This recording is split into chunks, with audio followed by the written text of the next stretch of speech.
सभी बाइज़्ज़त jury members को मैं सलाम पेश करता हूँ। डॉक्टर खान, आदाब। आपका यहाँ बहुत बहुत स्वागत है।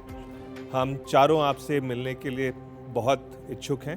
अपनी कहानी सुनाइए, उसके बाद चर्चा करेंगे। मैं डॉक्टर उबैद खान एक एग्रीकल्चरल एंटरप्रेन्योर हूँ।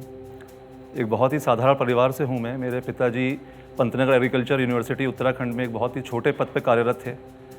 माता पिता का सपना था कि बेटा एक ऊंचे पद पर पहुँचे। मुझे भी शौक़ था। पढ़ाई शुरू की, पंतनगर से पीएचडी किया। पीएचडी कंप्लीट करके 2 इंटरनेशनल इंस्टीट्यूशन से पोस्ट डॉक भी किया। दूसरा दिल जब वहाँ जाके टूटा जहाँ पर 2003 में असिस्टेंट प्रोफेसर की पोस्ट के लिए इंटरव्यू हुए पंतनगर में। काफ़ी स्ट्रॉन्ग प्रोफाइल था मेरा, बट एक ऐसे शख्स का सिलेक्शन हुआ जिसका प्रोफाइल मेरे साथ कहीं भी कंपेरेबल नहीं था। तो ये एक बड़ा शौक़ था। उसके बाद मजबूरन मैंने फिर शहर छोड़ दिया, लखनऊ आ गया। 2004 में मैं लखनऊ आ गया। आगे करने के लिए कोई फाइनेंशियल बैकग्राउंड नहीं थी। नई शादी हुई थी तो पारिवारिक जिम्मेदारी और ज़्यादा बढ़ गई थी। लेकिन बस एक चीज़ थी जो मेरे पास थी कि मेरा आत्मविश्वास, कि अपने ऊपर भरोसा कायम था। तो एग्रीकल्चर बेस होने की वजह से मैंने यहाँ से शुरुआत की कि मुझे लगा कि मुझे मेडिसिनल प्लांट फार्मिंग से शुरुआत करनी चाहिए। तो मैंने चूज़ किया कि मैं कंसल्टेंसी सर्विसेज स्टार्ट करूँगा। उसके लिए फिर मैंने फर्म रजिस्टर किया और खुद ही मैंने अपनी एक वेबसाइट डिज़ाइन की और गांव-गांव जाकर किसानों को, आसपास के लखनऊ के आसपास के गांवों में जाकर मैंने किसानों को जागरूक करना शुरू कर दिया मेडिसिनल प्लांट फार्मिंग के लिए।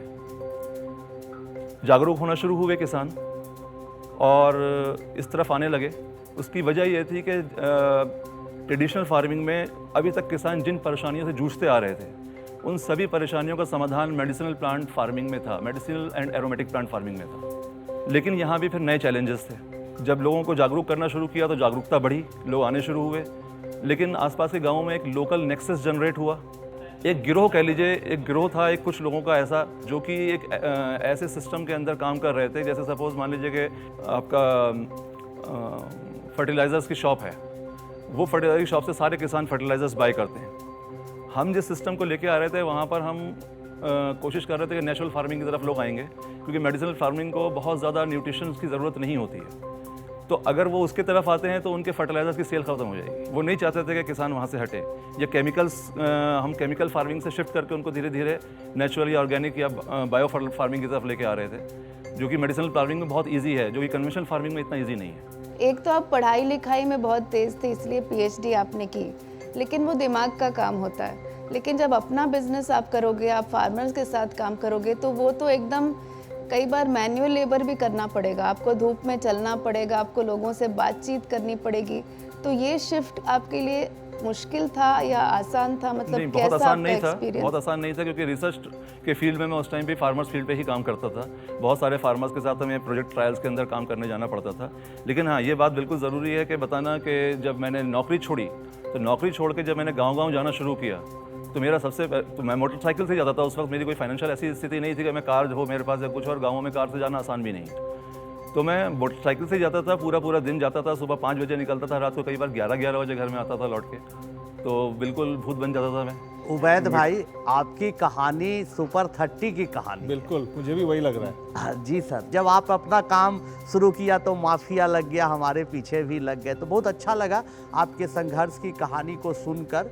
अभी आपका सपना क्या है? मेरा सपना ये है कि मैं मेडिसिनल फार्मिंग के ज़रिए किसानों को उस मुकाम पर लेकर जा सकूं जहां पर डॉक्टर अहमद स्वामीनाथन ने एक हरित क्रांति लेकर के आए थे। yes. तो एक हरित क्रांति का सेकंड पार्ट मेडिसिनल हाँ। प्लांट की शक्ल में आए और किसानों को हम इसके ज़रिए आत्मनिर्भर बना सकें। इसमें हम लोग प्रिसीजन फार्मिंग को भी इंक्लूड कर रहे हैं, जो कि इजराइल में काफ़ी फार्मर्स को करते देखा है मैंने। वहाँ पर गवर्नमेंट सपोर्ट भी उनको रहता है। किसान जो है अब रोज़गार देने वाला बने, रोज़गार मांगने वाला ना बने। जो मैंने महसूस किया, जो मैंने झेला, मैं नहीं चाहता हूं कि अब आने वाले लोगों को उतना स्ट्रगल करना पड़े, यूथ को और फार्मर्स को। कल ही मैंने ड्राइवर हैं आपके जिन्होंने मुझे छोड़ा था मेरे रूम पे, वो बिहार से यहाँ ज़मीन होते हुए और यहाँ पर आए हैं दिल्ली में और 10 साल से अपनी नौकरी कर रहे हैं और माँ बाप अकेले हैं उनके, वहाँ पे बहुत याद करते हैं। काफ़ी देर मेरी बात हुई। ऐसे ही लोगों के लिए हम चाहते हैं कि उनको तकनीकी जानकारी, क्योंकि सबसे बड़ी समस्या क्या है कि गवर्नमेंट इंस्टीट्यूशन या प्राइवेट इंस्टीट्यूशन, ये लोग रिसर्च तो कर रहे हैं, मैं खुद रहा हूँ उस इंस्टीट्यूशन में इसलिए मुझे आइडिया है, लेकिन वो रिसर्च फार्मर तक पहुँच नहीं पा रही है। खान साहब, एक आखिरी सवाल आपसे। आपने ज़िंदगी में बहुत झटके खाए हैं शुरू से लेके अब तक, कौन सा ऐसा वक्त था जब आपको लगा कि तकदीर बदल रही है, अब ऊपर वाला मेरा साथ दे रहा है? जब मैंने किसानों को बताना शुरू किया मेडिसिनल प्लांट फार्मिंग के बारे में, तो जो मैं जिक्र कर रहा था कि नेक्सस था जो कि हमारे अगेंस्ट आया, जिसकी हमें उम्मीद नहीं थी कि ऐसा होगा, उस टाइम पे मेरे पर जानलेवा हमला भी हुआ। तो जब जानलेवा हमला हुआ, लेकिन तब तक मेरा फार्मर्स के साथ में एक सिम्बायोटिक रिलेशनशिप बन चुका था, तो मेरी जान किसानों ने ही बचाई। वहाँ पे मुझे एहसास हुआ कि किसानों की ज़रूरत शायद मेरे ज़रिए पूरी हो रही थी, अब हम यहाँ से चल पड़ेंगे, और वहाँ से हम चल पड़े। तो धीरे धीरे किसानों का भरोसा कायम होता गया, क्योंकि हमने किसानों को एजुकेट करना शुरू किया 1-to-1 और ग्रुप मीटिंग्स के ज़रिए। उनके डोर टू डोर जाकर हमने उनको बताया, इसकी अहमियत बताई कि क्या है, आप कैसे कर सकते हैं, क्या इसमें फ़ायदे हैं, ट्रेडिशनल फार्मिंग से आप निकल के कैसे इसमें आएंगे तो आपको कैसा आपका फ़ायदा होगा, रिटर्न ज़्यादा हैं, रिस्क नहीं है, जानवर नहीं खाते हैं इन फसलों को, और अगर आपका सूखा आ जाएगा तब भी ये फसल ख़त्म नहीं होगी, सर्वाइवल का कोई इशू नहीं है। आपको आज टेलीविज़न पर देख के मेरा यकीन है कि देश के तमाम युवा साथी उत्साह से भर जाएंगे, और मेरी शुभकामनाएं।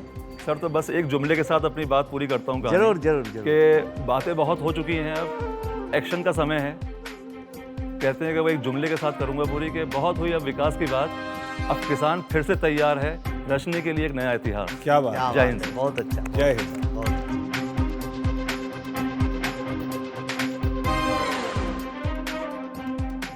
भारतीय औषधीय पौधों का बाजार 420 करोड़ रुपए का है। इस खेती में औसत लाभ 35% से 40% के बीच। औषधीय खेती शुरू करने के लिए पीएम संजीवनी ऋण योजना, राष्ट्रीय आयुष मिशन, नाबार्ड के तहत विभिन्न योजनाएं हैं।